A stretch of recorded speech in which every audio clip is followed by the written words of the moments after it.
if I'm not real careful, I'll let the things of God slip. I'll get that place. That's true. Am I just talking about me? But see, this widow came with 2 mites, and Jesus said that's all she had. That's her living. She came at a bad time and did what she could do. Yes, amen. She saw an opportunity, even in her poverty, to be a blessing. That's right. And you know, when we get down, and all of us has those times of sorrow or depression, you know, sometimes in our life, you know, there's a song that says there's a little rain must fall. We all get to those places where it's not comfortable.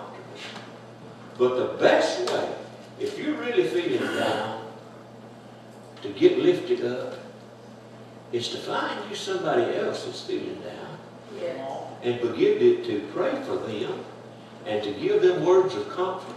You can't stay down if you're lifting somebody else up, because you'll get lifted up with them. Yes. You can't stay down. But the widow came with her 2 mites, and she did what opportunity allowed her to do. You know, the devil's trap is this. Why don't you just wait till you can do more?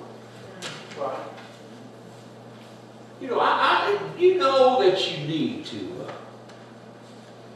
call somebody that's down and talk to them, but why don't you just wait till a better time? They're probably taking an hour. They're probably not ready to talk right now. Amen. It's true. Somebody's in need. You know, I know I need to go over there and carry them some groceries, but I couldn't carry them just a few dollars worth. I'll just wait till I get some more money. That's right. Folks, if you're hungry, a Babe Ruth will do good. That's right. I mean, it's true, folks. Do what opportunity allows us to do at the time. Yes. And expect God to give us the opportunity to be a blessing. He will. Yes. And He will. And He will. Yes. See, God, folks, will provide us the way and the means to put us in the circle of His supply. He will. He will supply the way and the means to get His work accomplished if we will just listen to Him. A word of comfort, a revelation of strength. All of this, folks, is necessary in the kingdom. And we will reap if we faint not. Amen. If we faint not.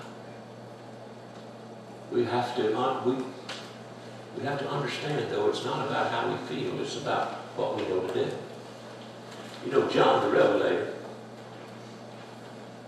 he was in about as bad a state as you could get in when he wrote Revelation. Yes. Amen.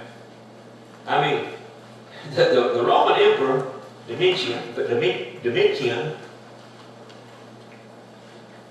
he had people calling him Lord. You know, he was the emperor and everybody had to call him Lord. But John called Jesus Lord. Yes, he did. And so the emperor went and had John brought and thrown him into some boiling oil, according to religious history. But the real Lord went into boiling oil with John. Yes, he did. And when they poured him out, he stood up, and all he'd done was had his skin moisturized. All it just, he wasn't dry-skinned anymore. And so Domitian said, we've got to do something with this man. And so he put him out on an isle out in the middle of the Mediterranean Sea called the Isle of Patmos. It was a volcanic rock isle. John was away from his friends. He was away from the comforts of life.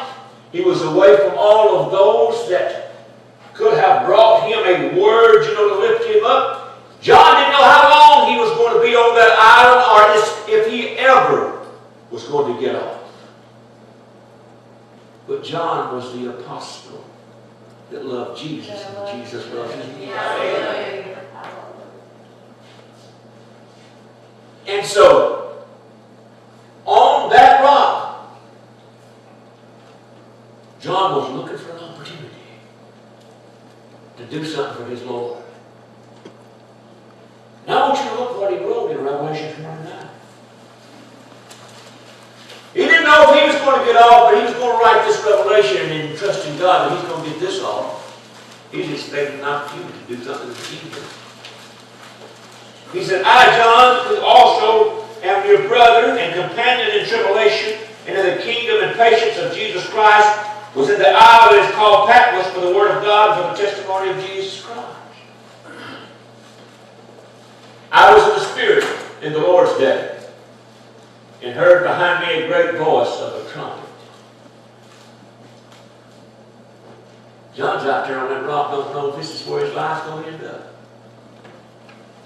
John's out there in a bad state. You see what he said? I just got over in the Spirit on the Lord's day. Just got over in the Spirit. The Lord just, how many knows that the Lord don't just move you into His Spirit if you're not willing to go? Amen. John's out there praising God. I guarantee you, on the Isle of Patmos, just got over in the Spirit. God began to show him all these things in Revelation. And he began to write. Because he was looking for some way to uplift his king. And God allowed him to look through the eyes, through God's eyes, and see the whole future of man. And John wrote it. And John wrote it. Wrote it to the churches. Laid out what God had told him. Sitting out there on a rock. No air conditioning. No Jack's hamburger. Just out there on a rock, not knowing. Still looking for a way to lift up. Looking for a way. And history tells us that in about 18 months, John's there for about 18 months, but Domitian was removed and another emperor came into his place and went and freed John. You know what John did? He just kept preaching Jesus. He didn't say, I don't want to go back out on that rock, so I'm pushing. No, he just kept preaching Jesus. And we really don't know what happened to John. Some people will give a date of his death, but we really don't know what happened to John, how long John lived. But I guarantee you, John preached Jesus as long as John could preach Jesus. Because he knew who he was. And he knew what his life, what he had been called to do. And he knew who had brought him back. In Acts 16, folks, we see another example of people who were in good standing, but who were looking for an opportunity to praise the King, to uplift the King. Paul and Silas in Acts 16 and 22. Now see, these folks all got in this shape by doing what they knew to do to start with. They didn't get into they didn't get into all this trouble doing something else outside the work of God. You know, if we're doing what we think God wants us to do, and we're suddenly hit with this trial, what do? I don't deserve this. Well, no. But you got an enemy. Amen.